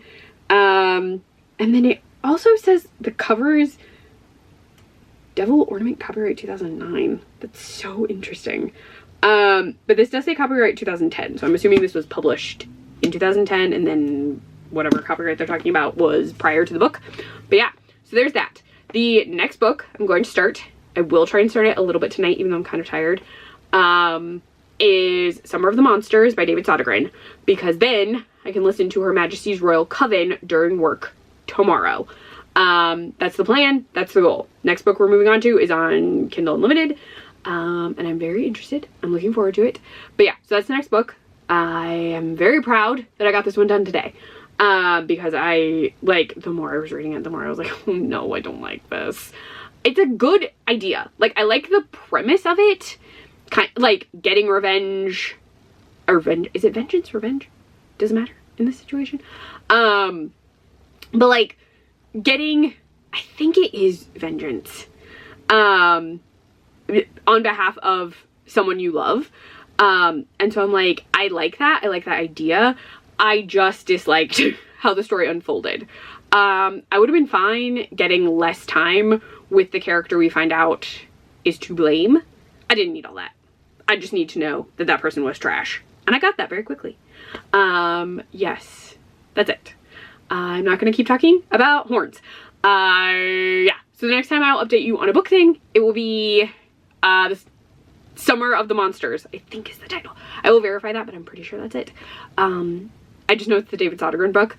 So yeah, I'm gonna go. I will talk to you later, Gremlins. Oh, that's the one thing I wanted to talk about. Really fast. This is the last time I'm gonna talk about this book, except to maybe mention the photo taking. He drives a gremlin. Ig drives a gremlin, and I was cracking up. I loved it. I love that he drove a gremlin. It just made me smile. So yes, so gremlin was mentioned frequently, which was a delight. So yes, gremlins, I'm gonna go. I will talk to you about other books and things. Also, we're definitely finishing Gilmore Girls tonight, so I'll probably talk to you at some point about the end of Gilmore Girls for us as well. But I'm gonna go. I will talk to you when I have Sodergren updates. Hello, not particularly spooky Winterween content, but we have made it to the final episode of Gilmore Girls. We have wine. I'm not holding mine because I'm holding the camera. We're about to start episode 22 of season 7. And yeah, also I'll fill you in on my book probably tomorrow because I did start reading Summer of the Monsters, but we're on the final episode, so we're gonna get that started. I felt like I needed to commemorate it in some way for the video because I'd said we were so close. I'm gonna flip the camera. And behold, final episode of Gilmore Girls. What? We've heard this. Oh my gosh. Good morning, Gremlins. Oh, it has been a very busy morning already. And I have not had time to make coffee, so I'm just now making coffee. So we're in the kitchen. I feel like the TV, you might be able to hear the dogs are listening to music. And I feel like it's really loud today. So, updates. We did finish Gilmore Girls yesterday, which was so bizarre. Like, we got done and then we were like, what are we supposed to watch?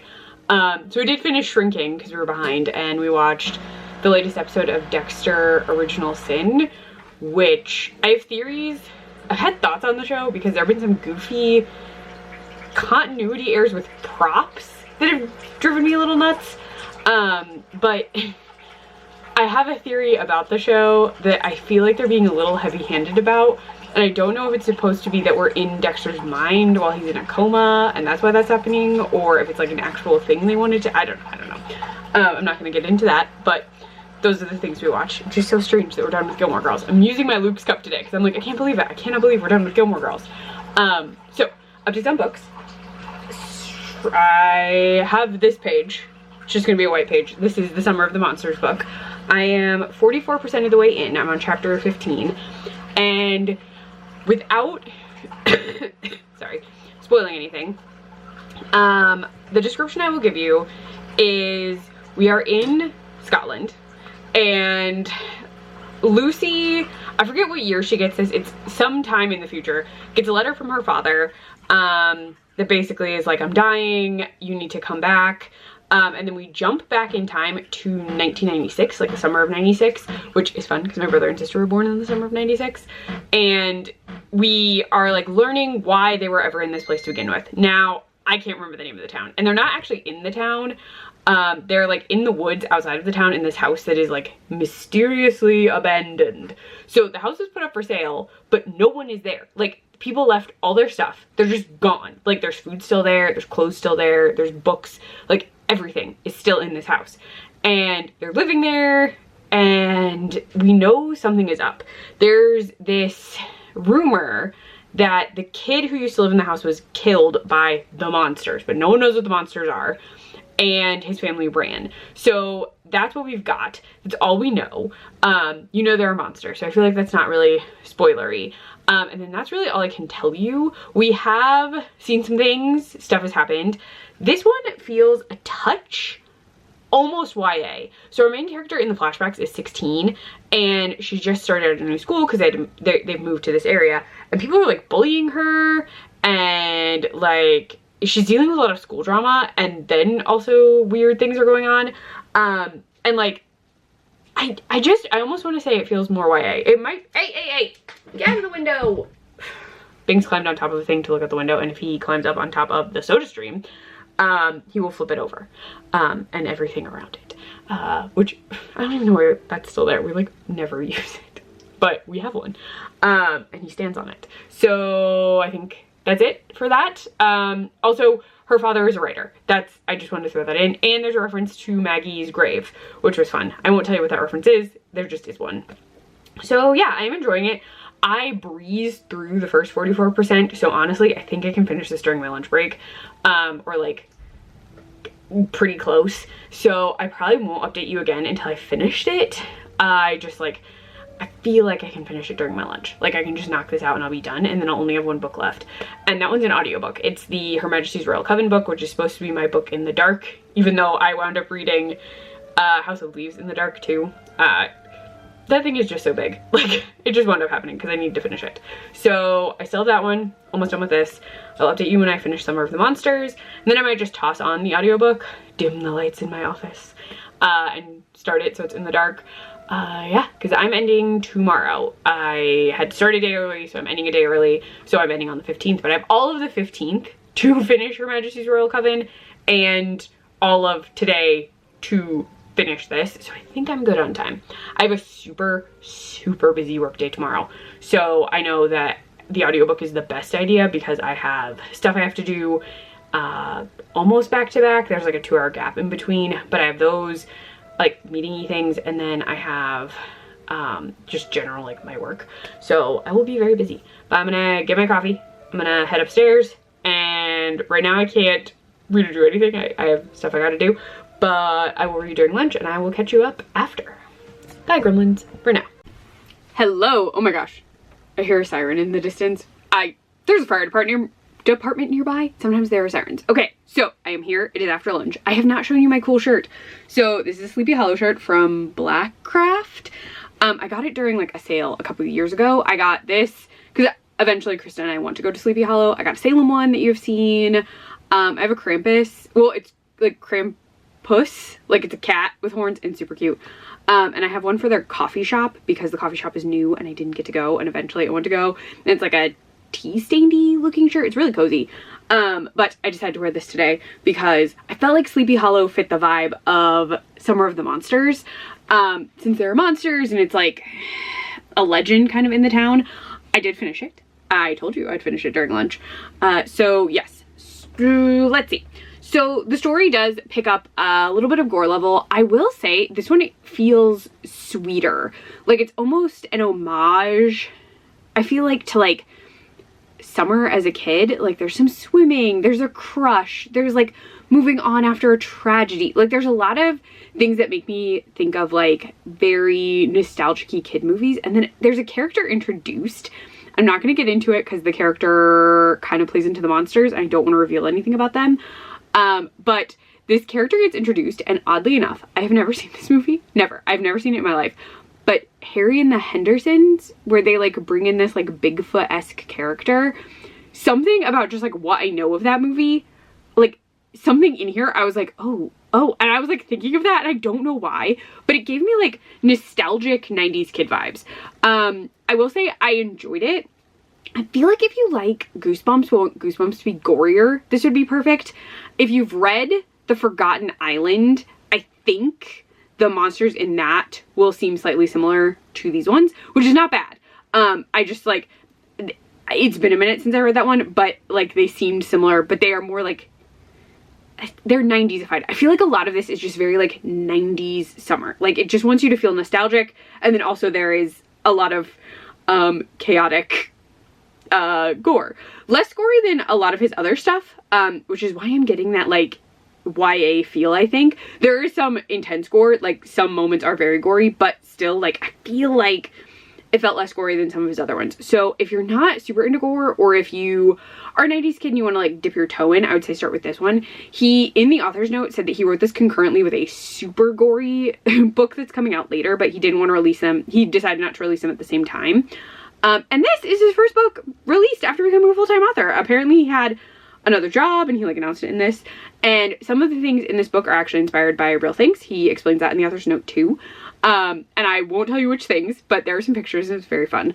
Also, Hellsbridge is the name of the town. It's a rename, like it's based on an actual town and he renamed it, but I thought Hellsbridge was fun. I liked her main character, Lucy. She has a lot of, I'm gonna say spunk. Like she's the very like kind of gothy kid, like alternative kid of the 90s, but then she's like the kick-ass final girl kind of thing. So I think it was fun. I enjoyed it. I'm curious about his next one, the super gory like slasher fest or something he said. So this one is done, which means I only have Her Majesty's Royal Coven left, and I have time to start listening to it today because my lunch like is ending right now. I had a couple minutes to update you, and yeah, so I'll probably start that in a little bit. I have a couple things that I'm finishing up. I put some YouTube on as background, so I'm gonna finish those up and then I'll start the audiobook before my work day is over. Yes, I feel like that's really it I can tell you for this. It felt shorter than some of his other ones, and that's why I'm like, I feel like I can't really tell you much without spoiling it. Oh, I'm getting a bunch of suggestions. Oh, horror movie is on KU right now for free. That's cool. Just it randomly popped up. But yeah. Oh, super fast. I wanted to show you. So I decorated the back of the iPad, and so this and this are from Cooperstown. I got them and I hadn't put them on anything, and then I got this at a convention a long time ago. It's been sitting in a drawer and I put it on here. This came with my Christmas mystery book, and I just thought the otter was adorable. And then my friend Ivy sent me Scarlet Witch, Captain Marvel, Belle reading, and a few other stickers, but these ones fit really well, so I had them on there too. So I have some stickers on here just for fun sticker time. But yeah, so the next book I'll start is Her Majesty's Royal Coven. When I get through these YouTube things I'm watching, finish up some work stuff, I'm going to turn off my office lights, make sure my curtains are snugly closed, and I'll relight my candle and then have like a very cute, like cozy end of day working environment, because I feel like the audiobook is not wildly long. I thought it was longer, but yeah, so I'll give you updates on that when I can. Gremlins. But for now, I'm gonna go. I gotta get back to work because my lunch break is ending. So yeah, I will update you / start Her Majesty's Royal Coven with you very soon. Hello, hi, this is very quick Gremlins, but I wanted to do my horns photo before it got dark, so I like took literally a 5-minute break, shoved on this jacket, put these horns on, and grabbed my copy of horns, and took a very cold outdoor photo for a book in a winter setting. I am so cold, so freaking cold. I just want to show you the sort of look. I'm trying to channel Ig. I know his horns come out of his forehead, but I like these more than my forehead horns, so that's what I went with. I did like a profile shot. But yeah, so I took like a super quick break. Oh, one of the cats wants to be in the office. But I'm super cold and I'm gonna get back to work. But I just wanted to show you the look before I take this off and the jacket. Oh, it was so freaking cold and windy. It's horrible out, but I wanted to get the winter photo today before the snow gets all weird, because sometimes it gets gross, like if you snow remove and stuff. So yes, but this is what I look like. The photo will go up tomorrow, so the 15th, I think that's the winter one. I might take a picture of Summer of the Monsters for today because I don't really have a house one. But yeah, so I'm gonna go. I am so cold. All right, I will talk to you. Well, I'll show you the audiobook when I get to it. I wanted to do this super fast, so I did it really, really quick and then was like, oh, okay, I gotta go back. So yeah, I'm still gonna listen to some of that today. Talk to you later. This is Audible. Penguin Random House Audio presents Her Majesty's Royal Coven by Juno Dawson. Read for you by Aoife McMahon. The Malleus Maleficarum, 1486. I agree with whoever said the Spice Girls are self-born. Very antichrist. Tom York of Radiohead, 1997. 25 years earlier. The night before the summer solstice, 5 girls hid in a treehouse. The shack, much too nice to call a shack, was sturdy enough, cradled in the arthritic branches of a 300-year-old oak. Below, in Vance Hall, preparations for tomorrow's festivities were planned. More excuse for the grown-ups to fetch up the dustier wines from the cellar 2 days in a row than it was to lumpy stalactites. Skittish amber light danced up the walls, casting campfire shadows across Leonie's face. Why does Elle always get to pick first? Elle's bottom lip quivered, her baby blue eyes filling with tears. Again. That was why Elle always got to pick first. Hello, I am cold. I am slightly, oh, you're a little crooked. Hold on. We're gonna, there we go. I'm slightly avoiding taking out the dogs for a couple more minutes. I do have to take them out. It is the end of the workday, but I thought I would fill you in on where I'm at in Her Majesty's Royal Coven. I just got to chapter 23, and I didn't give you a synopsis. So it is part of a planned trilogy, because I was looking all of this up. This is the first book, Her Majesty's Royal Coven, and then the second book is like The Shadow Cabinet, and then there's a novella prequel, I think it's a novella, called Queen Bee, and it's about like the founding of Her Majesty's Royal Coven. And then I guess in July, the final book in the trilogy comes out. So I guess I picked this at a good time, because I'm really enjoying it so far, and I could get the second book on audio pretty easily. My library also has it physically, and I could get the new one when it comes out in July. So I might do that. So I think I would probably just get the Queen Bee one on, oh, my necklace is crooked.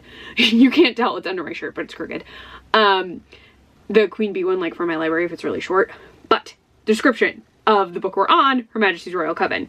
At the dawn of their adolescence, on the eve of the summer solstice, 4 younger girls, Helena, Leonie, Neve, and Elle, took the oath to join Her Majesty's Royal Coven, established by Queen Elizabeth I as a covert government department.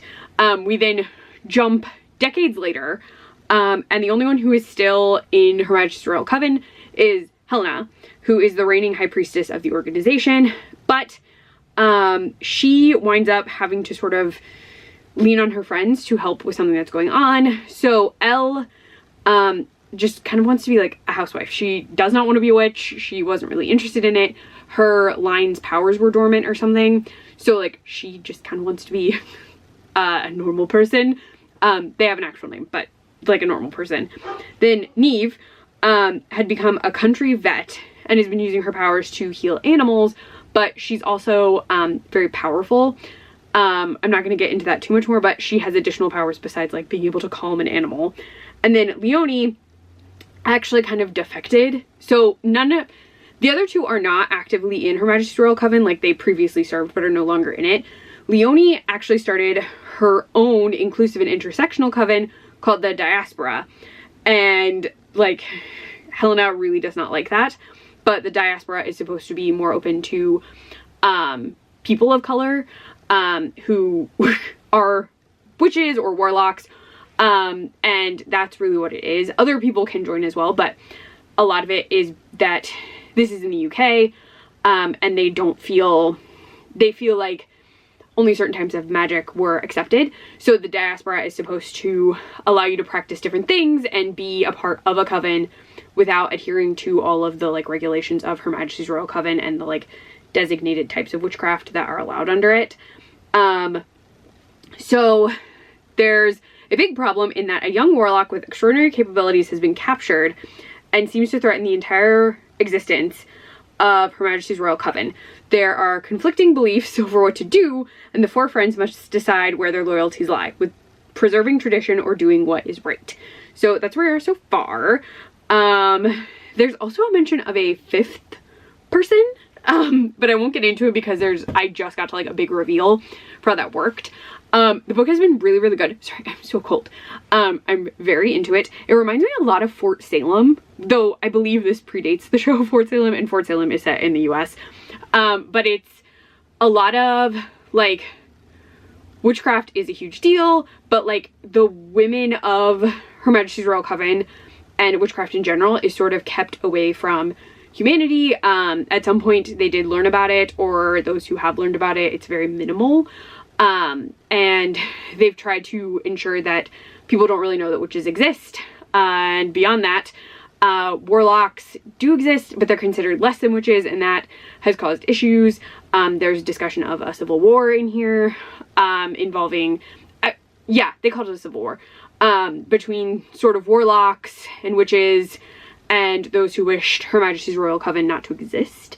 And currently everyone is contending with sort of the continued fallout of that, because there are people on the run who took part in those events. And then the child that was found is far too powerful, and they're not telepaths. They're people who can see the oracles, kind of. They have seen that something may be coming, and they're all very worried it is tied to this boy that they found. So I don't know. I am really, really into it. The audiobook is great and very helpful if you don't know how to pronounce certain things, because Neve's name is spelled not how American English works. And I've seen the name before and I always pronounce it incorrectly. It also, this is gonna sound so awkward, but at the beginning there are some people from Ireland, and while they were talking all I could think of was Dairy Girls, and I was like, no, oh no. But the narrator is great. Really enjoying it. I love that we get different points of view. So we've gotten so the 4 core characters I mentioned, they get their own chapters and we're like following them, but then sometimes they're in each other's chapters. But I'm really, really enjoying it. I think it's very fun. I think if you liked Fort Salem, you would really enjoy it. So I would recommend. I feel like there was another series I read. I'm just gonna say Fort Salem. I feel like there's a book series I read that I would recommend this based off of. Like, if you liked it, maybe the marked ones, though that had a school. I feel like there's something and I just can't like remember it, but it is very good. I am curious to see how it ties up. I have a little over 3 hours left, so I'm just very curious to know. And sorry I keep moving, I am really cold, but I need to take the dogs out. That's what they've been barking. They can tell my work day is over and they're like, excuse us. So yes, so I gotta go take care of them, but I am enjoying this. This is counting for my in the dark. I did have my lights off before I started filming. I just popped them on also because I'm gonna have to go out and it's snowy, and so the light outside will be way too bright if I'm in the dark before I take them out. So yeah, but it was very cool listening to it in the dark, just like my candle going. Tomorrow I will just be listening to it to finish it up, so won't be in the dark. But hey, I did part of House of Leaves, part of this one in the dark. Really probably equates to, I mean, the hunk of House of Leaves was basically a whole book, and I've gotten pretty deep into this one, so I feel like we're good. But I'm gonna go. I am enjoying this. I have made sure to put reminders on my phone in my like library account to look into the sequel, about requesting it, maybe not right away, but just to remind myself that it exists. I was gonna get it from Libby or see if Libby had it, but for some reason Libby has none of Juno Dawson's books available in my area. Like, I can get them physically, can't get them from Libby. It's super random. But I gotta go, I gotta take out dogs. But definitely enjoying this. Highly recommend the audiobook, especially if you don't know how to pronounce things. And also I love an accented narrator, so it's a delight. But I am going to go. I will talk to you more about the book probably tomorrow.